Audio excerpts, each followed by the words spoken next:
Welcome to ஹெச்ஆர்பிஎஸ் channel. வாங்க வீட்டில் உள்ள பொருள்களை வச்சு ஒரு கேக் தயார் பண்ணலாம். அருமையான கேக் தயார் பண்ணலாம். வாங்க, வீட்டில் உள்ள பொருள்: ஒரு மேரி லைட்டு பிஸ்கட்டு,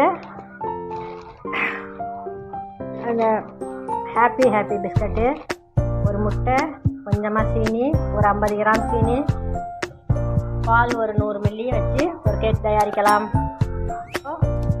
இப்போது பிஸ்கட்டை இதில் உடச்சி போட்டிருக்கிறேன். இதை மிக்சியில் அடிச்சிக்கலாம். எல்லா பிஸ்கட்டையும் மிக்சியில் அடிச்சுக்கலாம். இப்போ ஹாப்பி பிஸ்கட்டையும் மிக்சியில் அடிச்சிக்கலாம். இந்த மேரி லைட் பிஸ்கட் அடிச்சுக்கிறேன். இதோட இந்த சீனியை கவுந்து அடிச்சிடலாம்.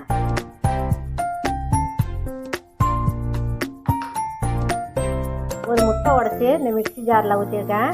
அதில் ஒரு கட்டி வெண்ணெய் போட்டுக்கிறேன். பால் கொஞ்சம் அதில் சேர்த்துக்கிறேன். நல்லா மிக்சியில் விட்டு இதை அடித்து அதில் கலக்கிடலாம். பால் எல்லாத்தையும் அடித்து இதில் ஊற்றி கலக்கி வச்சாச்சுங்க. இப்போ கேக் டின்னில் வச்சு வைக்கலாம். இப்போது ஒரு பாத்திரத்தில் உப்பு போட்டு இந்த வச்சுருக்கிறேன். இதில் வச்சு வேக வச்சிடலாம். இதில் ஒரு ரிங்கு வைக்கிறேன். பட்டர் ஷீட் போட்டு ஒரு டின்னர் தயார் பண்ணி வச்சுருக்கிறேன். பட்டர் ஷீட் போட்டு கேக்குக்கு உள்ளது தயாராகிடுச்சு. இப்போது டின்னர் உள்ளாரக்க வச்சு வேக வச்சாச்சு. இங்கே பாருங்கள், கேக்கு நல்லா ரெடியாகிடுச்சு. பாருங்கள், வச்சு பார்க்குறேன். நல்லா வெந்துருச்சு.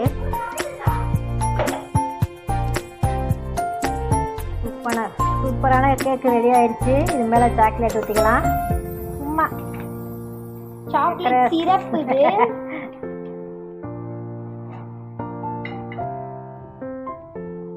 சாக்லேட் சிரப் மேலே ஊற்றிக்கலாம். கொஞ்சம் டேஸ்ட்டாக இருக்கும். வாங்க, கேக் சாப்பிட்லாம். சூப்பரான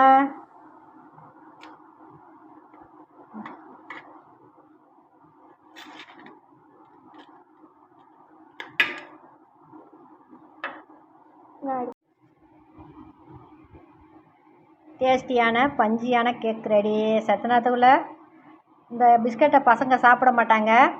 இப்போ ஒரு நிமிஷத்தில் தட்டு காலி ஆகிடும். இந்த வீடியோ பிடிச்சிருந்தா லைக் பண்ணுங்கள், ஷேர் பண்ணுங்கள், சப்ஸ்கிரைப் பண்ணுங்கள், பெல் ஐக்கானை கிளிக் பண்ணுங்கள். இன்னொரு வீடியோவில் சந்திக்கிறேன். நல்லா பஞ்சியான கேக்காக இருக்குது, டேஸ்டியான கேக்.